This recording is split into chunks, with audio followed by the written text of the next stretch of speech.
بسم اللہ الرحمن الرحیم۔ حجاج کرام یہ بات ذہن نشین کر لیں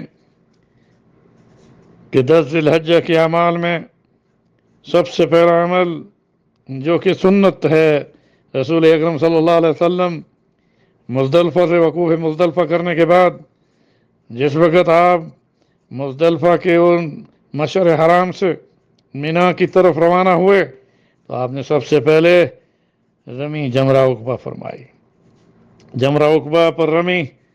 اس کے بعد آپ صلی اللہ علیہ وسلم نے اپنی عید کی قربانی نہیں بلکہ حج کی قربانی کی۔